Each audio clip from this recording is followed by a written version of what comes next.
بسم الله الرحمن الرحيم.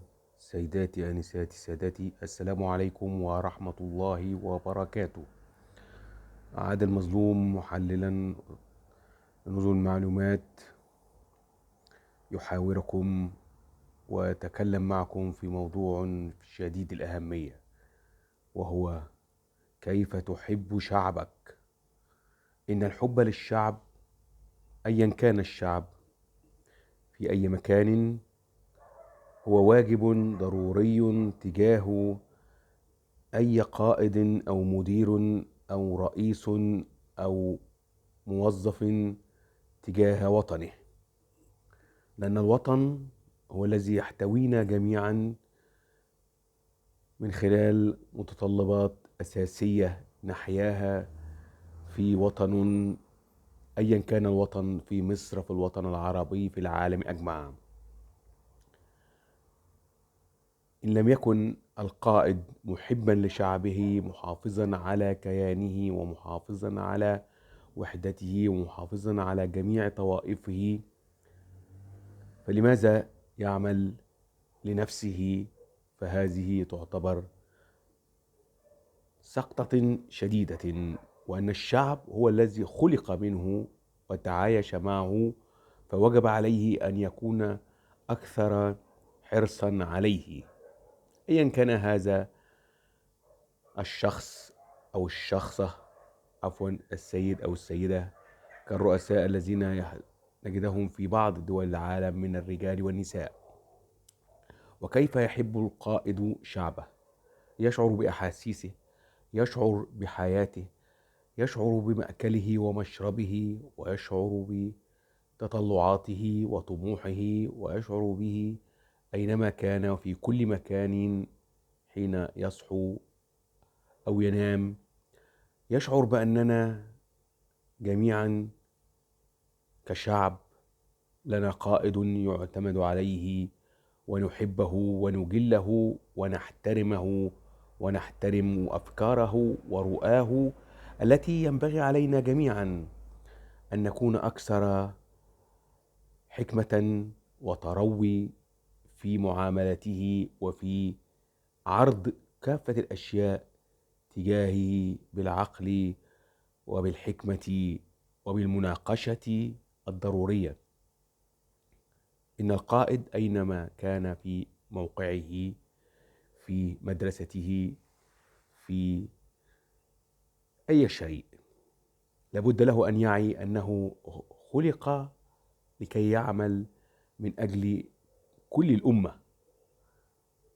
فالمدرس في مدرسته، والصانع في مصنعه، والمهندس في مكانه، والمحاسب في بنكه، وكافة قطاعات الدولة جديرين بالاهتمام وجديرين بالمعاملة الحسنة وتوفير كافة وسائل الإعاشة والأموال لتكوين حياة هذا المواطن ومساعدته مرحليا حتى يكون أكثر أمنا وأمانا في راتبه وفي حياته وفي تعاملاته، لكي يستفيد الوطن من هذا العنصر الهام، سواء كان محاسبا أو مهندسا أو مديرا أو رئيسا. لأن حب الشعب للأرض وللوطن ضروري، بل أساسي، تجاه ماذا؟ تجاه الوطن الذي يحيا فيه، ليشعر بأنه الذي يحتويه والذي يسعد به هو وأخواته وأصدقائه وكل ما يحويه. وقد يكون هذا الموضوع صعب المراسي في مناقشته، ولكن الوضوح والصراحة مقياسنا، لأننا مقياسنا هو المعلوماتية والسعي الحثيث لإفادة المجتمع المصري وغالبية الوطن العربي في وفق رؤى جديدة متجددة من ماضينا لحاضرنا. وإن لم يكن لنا ماضي نرتكز به لحاضرنا وهويتنا المصرية وهويتنا العربية، لن يكون لنا كيانا إطلاقا في العالم أجمع.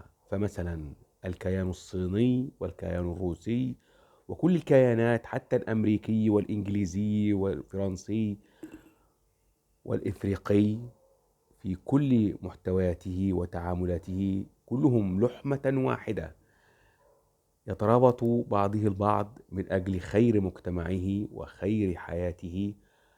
عندئذ سنصل جميعا إلى أن القائد، سواء كان رئيسا أو مهندسا أو محاسبا أو أي شيء يدير عمله، سيكون قد حقق لنفسه وذاته الاستقرار النفسي والمعنوي والبيئي والاجتماعي والتربوي لأولاده ولمجتمعه وما يحويه في ذلك.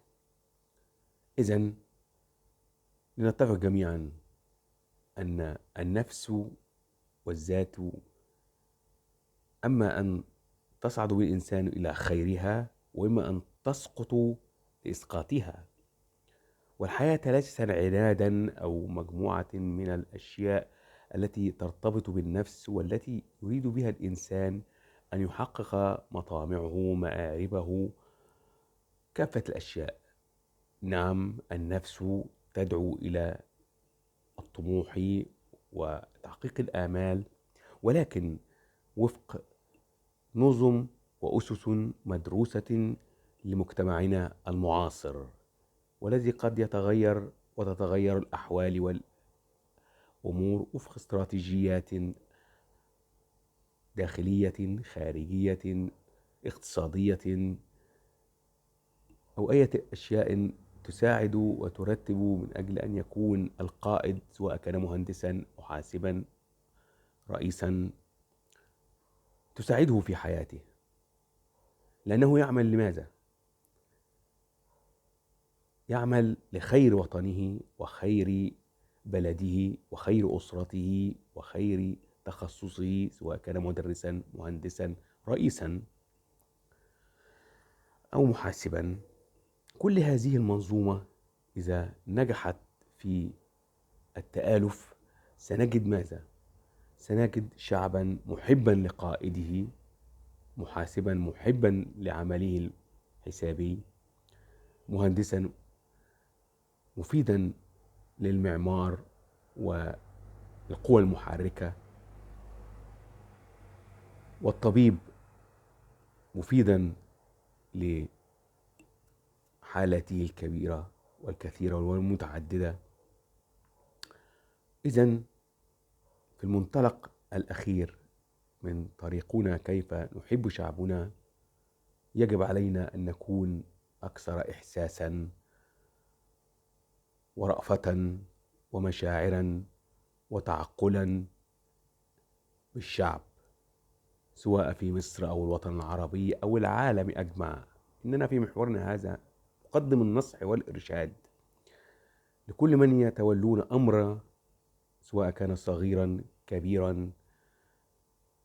منذ الغفير حتى الرئيس، كلهم يتحمل مسؤولية. حتى المرأة في منزلها تتحمل مسؤولية أولادها وتراعي زوجها ولا تتكبر عليه ولا تتمرد عليه، وكذلك الرجل يألفها ويألف أولادها ويسعى لخيرها ويصطبر الأولاد كذلك عليهم،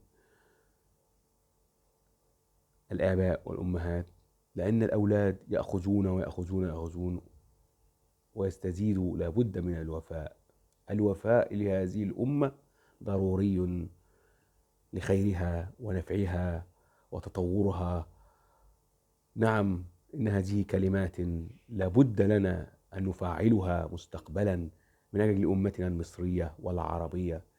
إننا أمة صلاح الدين الأيوبي الذي حرر الأقصى، والقدس الشريف الذي استلمه عمر بن الخطاب وأمن المسيحيين وجميع الأديان. إننا نحب شعبنا ونحب وطننا في مصر والوطن العربي، وكل الأوطان العربية تحب بعضها البعض. فدعوة للحب ولمعاملة الشعوب معاملة حسنة. أيها القادة في كل مكان، أطيعوا الله في شعوبكم، واعلموا أنكم ستحاسبون لا محالة يوم الحساب. وشكرا لكم، مع تحياتي عادل مظلوم، بونجك السيكي، العربي العالمي.